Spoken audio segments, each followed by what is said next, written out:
Damien Morin sur WeDoBiz, en direct du Salon des entrepreneurs de Paris. Salut Damien. Salut.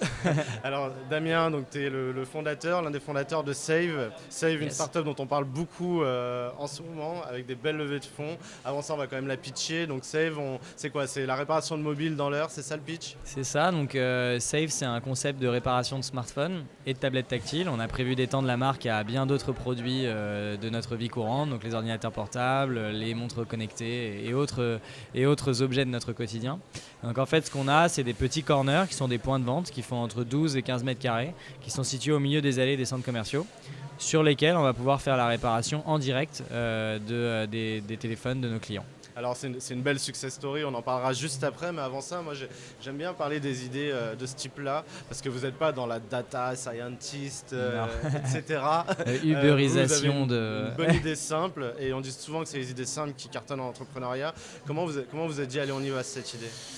Bon, après, c'est pas spécialement une idée, tu vois, la réparation, ça a toujours existé, on a toujours attaqué un marché qui était très concurrentiel, on a juste pensé pouvoir apporter quelque chose au marché, et donc on a 3 propositions de valeur qui font pas mal de contraste avec ce qui existait déjà. La première, c'est le prix. Bon, déjà, ils sont clairement affichés, etc. Et ils sont environ 50% moins chers que ceux des constructeurs. La deuxième, c'est la qualité.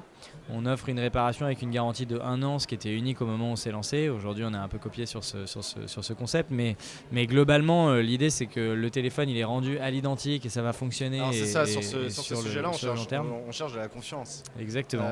C'est vrai qu'aujourd'hui, la petite boutique qui fait la réparation de mobile, elle n'inspire pas forcément.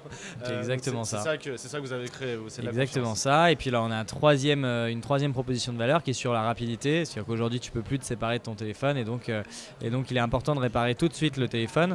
Alors nous, on pitch une réparation en moyenne en 20 minutes. En réalité, la réparation du téléphone, c'est pas plus compliqué que de le démonter et de le remonter et de remplacer la pièce défectueuse ou cassée par une pièce qui est neuve et fonctionnelle. Et ça prend jamais plus que 20 minutes et donc on le fait en direct devant nos clients en une vingtaine de minutes. Ça, c'est discret. Donc une promesse efficace, une promesse claire pour une start-up qui décolle très fortement. Vous avez fait une levée de fonds récemment. Ouais, on a fait une série A qui est de 15 millions d'euros en août dernier, qui nous permet globalement de nous financer jusqu'à la fin de cette année. Alors sur des financements français. Ouais. Donc au capital, on a bien sûr. Ouais, donc on a 2 fonds français que sont ID Invest et 360. Et puis après, on a quelques business angels. Bon, on a Xavier Niel, et puis alors on a des véhicules allemands. On a les fondateurs de Zalando et on a les fondateurs de Wimdu, plutôt côté Rocket Internet. Alors je sais que tu as été accompagné par The Family. Est-ce que c'est avec cet accompagnement que tu as pu convaincre les investisseurs ou est-ce que c'est 2 choses complètement décorrélées? Comment est-ce qu'on fait à lever 15 millions d'euros en France sur un concept efficace, certes, mais finalement qui est copiable, il y a plein de contraintes, quoi. Donc, comment vous avez convaincu pas mal de barrières. Les investisseurs? Moi je pense qu'en France il y a quand même un vrai écosystème de financement qui fonctionne bien. Arrivé à un certain stade, il n'en existe plus sur les tours plus importants comme Blablacar, 100 millions, etc. Là ça commence à être compliqué de trouver de l'argent venture en France.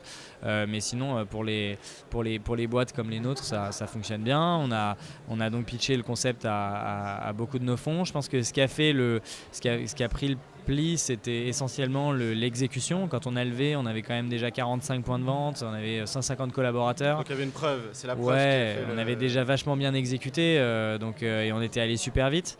Et donc ça, je pense que ça les a beaucoup convaincus. Après, en effet, le fait de participer à The Family, c'est un gage de confiance. Ils nous ont bien aidés aussi à trouver les contacts. Ils nous ont fait toutes les introductions qu'il fallait. Et de toute façon, The Family nous accompagne aussi, pas spécialement sur le tour de financement. Ils nous ont aussi beaucoup accompagnés sur la partie culture, l'état d'esprit startup, le produit.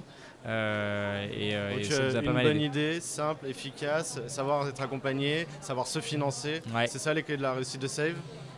Écoute, ouais, c'est un bon résumé, c'est pas mal, ouais. C'est un bon résumé. Écoute, merci beaucoup Damien pour ton témoignage. On vous souhaite encore beaucoup de succès pour Save. Moi aussi. Et je te dis à très bientôt sur WeDoBiz. À bientôt, ciao.